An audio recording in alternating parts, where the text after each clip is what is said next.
I do love a bit of surf guitar, and that's what I'm going to be doing today, looking at a track called Baja by a band called the Astronauts. And I would describe this one as a surf classic, though I'm not quite sure how well known it is outside of that small circle of surf aficionados, but it is a track that appears quite frequently on surf compilation albums. And it's a great tune, originally written by Lee Hazlewood, which I didn't realise until this week. And it's lots of fun to play, quite easy to play, though there's some quite interesting things going on in the guitar parts. So let's do it. I'm going to play through the entire track and then I'll break it down.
There we go, such a great tune. And I don't actually know that much about the Astronauts beyond what I've learned from doing a little bit of research this week.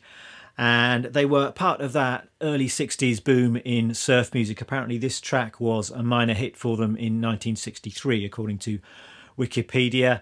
And there's also a little documentary which I found on YouTube, which is quite an interesting watch, just tells you a bit about the history of the band.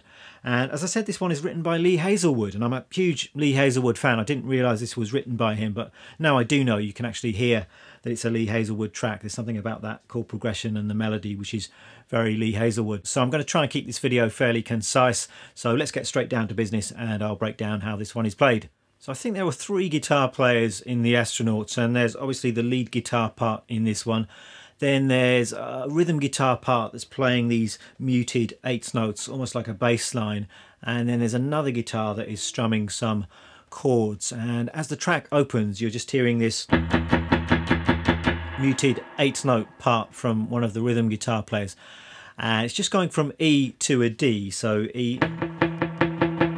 And I can hear this E. I think it then goes down to a low D, so it may be that guitar is actually detuned. That's what I did on the backing track for this particular song. And maybe just let me talk about the basic harmony of the track to start with. There are 2 main sections. There's an A section and then a B section.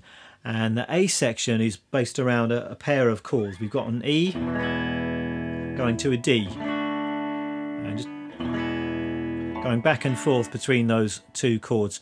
And what that does is set up a kind of mixolydian mode flavour, and this is typical Lee Hazlewood. He liked to use the Mixolydian mode quite a lot, and it was actually used a lot in surf music too. It's got that kind of bittersweet, melancholic kind of quality, and as soon as you hear this chord movement where you've got your home chord is a major chord, and then you've got another major chord a tone below it, it's a very strong signifier of that kind of Mixolydian mode sound, because it sets up kind of a major key sound. But then you've got that D chord in this case, which has got the flat 7 in it, and the best way to think of the Mixolydian mode, I think, is it's a major scale with a flat 7. So if I play an E major scale,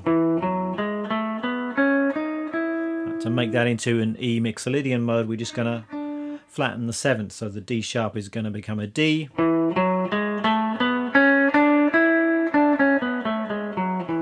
Let's move on to that main theme as played by the lead guitar. It's played over that E to D chord pattern, and it goes like this.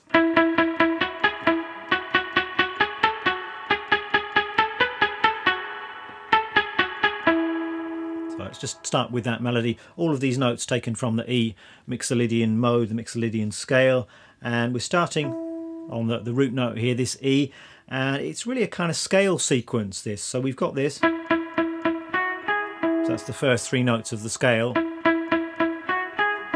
and then we're playing exactly the same thing, but we're taking it up to the next note in the scale. So we're starting on this F sharp, and then we're taking the same idea higher again, starting on a G sharp.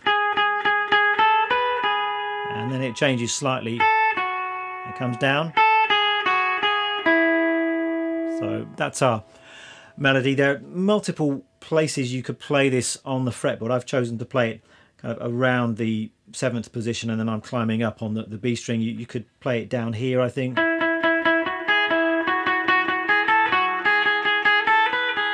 Just keep it in one position. You could play it up here,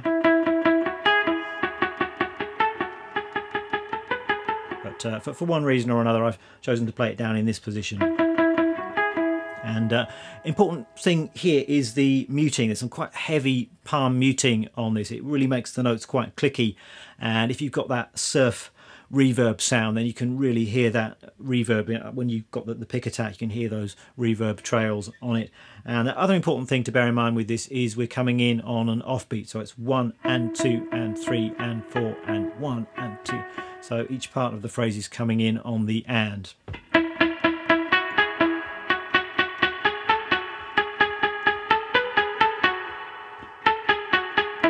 So that's the melody. Then after that melody is played, there's kind of an answering idea played on the lower strings, this kind of twangy part. So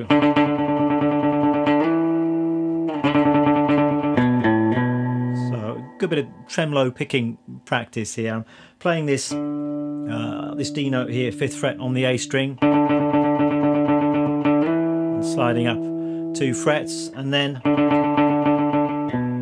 coming over onto the low E string, B, A, B. You could play that down in the open position. I'm playing it here, so it's...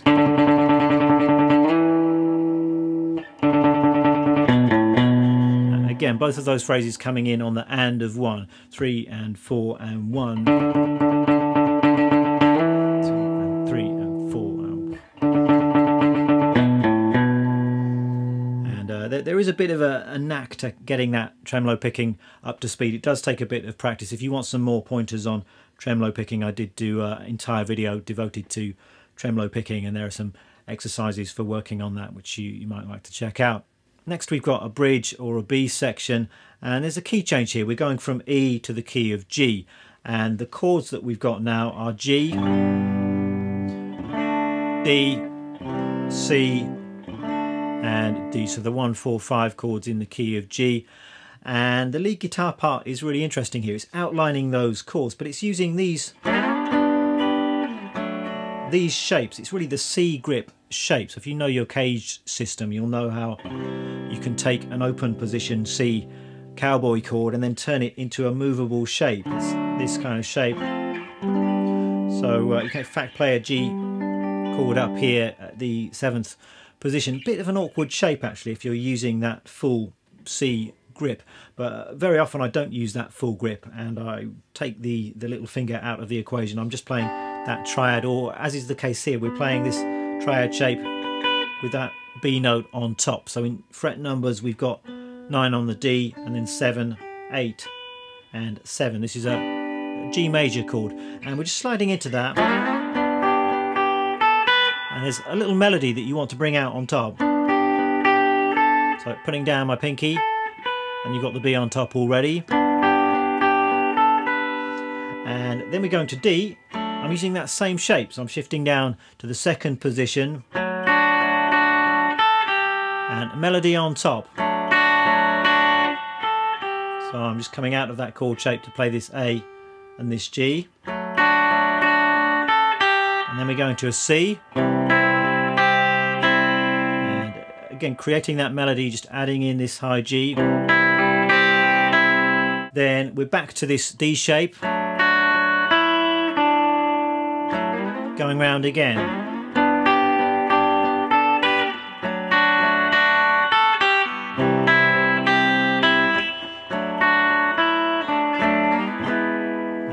Going back to the E chord, just taking that same shape, moving it up 2 frets. That's the basic idea here.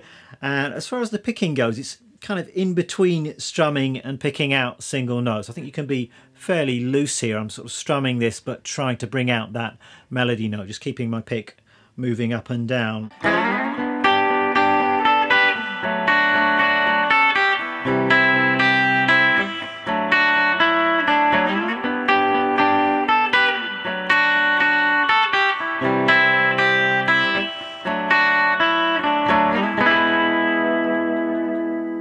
So that's our bridge section. That's actually played twice in the tune. There are some subtle differences between the two bridge sections, but that's nothing you really need to worry about, I don't think.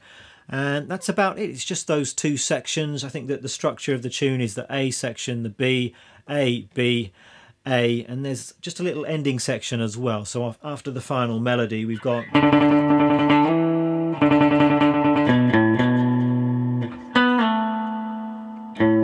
Just on the fade out, we've got these slides, so sliding from A to B, and then B down to A, an octave higher.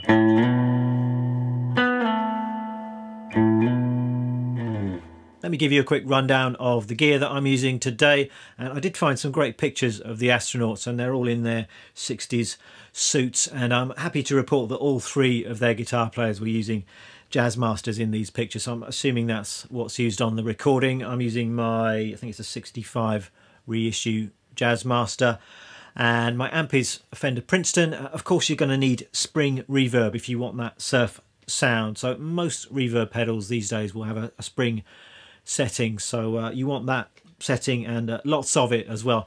And today I'm using my Surfy Bear reverb unit, which is obviously designed for this surf kind of sound, and it really delivers, I think. And got 4 controls here: volume, tone, mixer and dwell, and they're almost all on full. I've just backed the tone off a little bit, and you really want maximum reverb for this one, so you can really hear those springs. And surf reverb aficionados refer to it as that drippy sound, where you can really hear those springs rattling around inside the reverb. So let me just give you a quick demo of this. So this is just the clean guitar sound into the Princeton.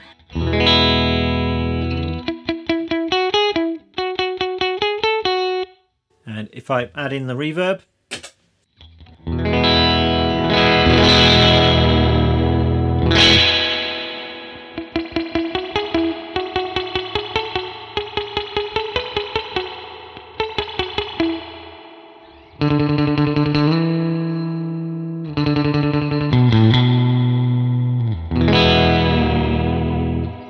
that's it for this week. Hope you've enjoyed it. The usual drill with the tab and the backing track, they're both available on my Patreon page.